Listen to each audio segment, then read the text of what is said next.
Amigo Paulo e os amigos do programa Salada Mista, queremos abordar hoje um assunto que interessa não só aos comerciários, mas todos os trabalhadores.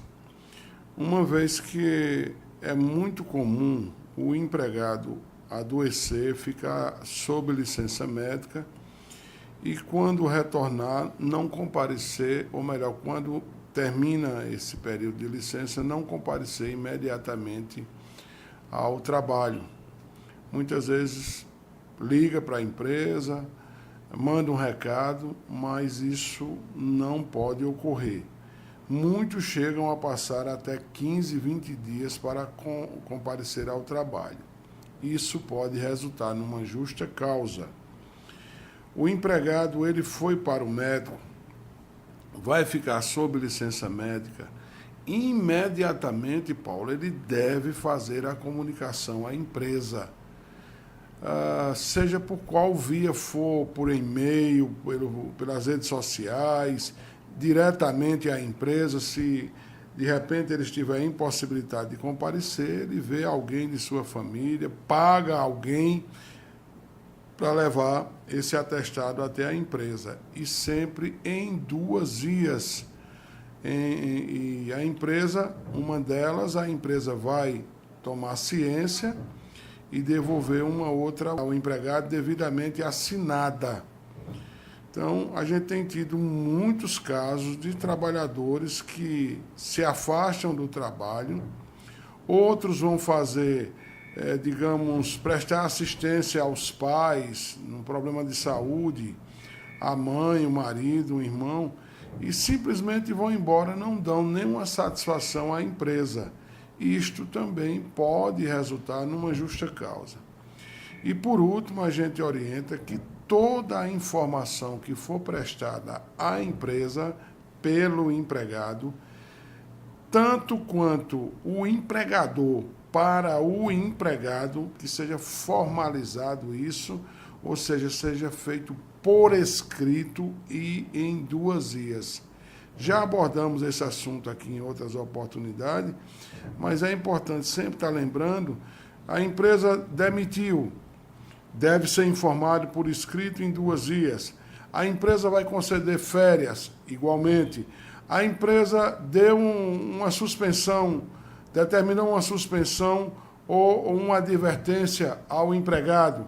Ele chegou atrasado, mandou ele para casa. A empresa é obrigada a comunicar por escrito. A carteira de trabalho, a empresa recebeu, deve fornecer um recibo ao empregado, uma vez que é imposição legal. Toda a relação existente entre patrão e empregado e vice-versa deve ser formalizada, porque ali, entre as 2 partes, existe um contrato. E o contrato reza normas e condições para tal, devendo ser, digamos assim, respeitado e cumprido na forma da lei todas essas questões. Qualquer dúvida, sempre consultar aqui o sindicato. Antes de mais nada, antes de assinar, antes de se afastar do emprego, após o retorno, imediatamente, deve sempre procurar o seu sindicato ou um advogado de sua confiança, ou o Ministério do Trabalho, um contador, enfim. Nunca deixar para depois, amanhã eu resolvo isso, porque nem sempre, repito, é possível remendar, consertar determinados erros que se cometem. E é muito comum deixar a bomba estourar e depois procurar o sindicato, o advogado ou o Ministério do Trabalho para resolver, e nem sempre há mais a condição de resolver, o que pode aquela situação ensejar ou já ter ensejado em uma demissão por justa causa. Milton, quem é que paga o salário quando o empregado está de licença? A Previdência Social, né? Então aí ele precisa, em qualquer circunstância, nos primeiros, digamos, a licença maternidade, todo o período é a empresa que paga diretamente a empregada, né, que está de licença maternidade, obviamente, e ela faz o desconto junto ao INSS. Os demais são todos eles feitos pela Previdência Social. De qualquer forma, preciso o trabalhador estar acompanhando, principalmente no caso que ele recebe comissão, se está sendo feita a média das comissões, que é outra coisa que ele deve estar atento.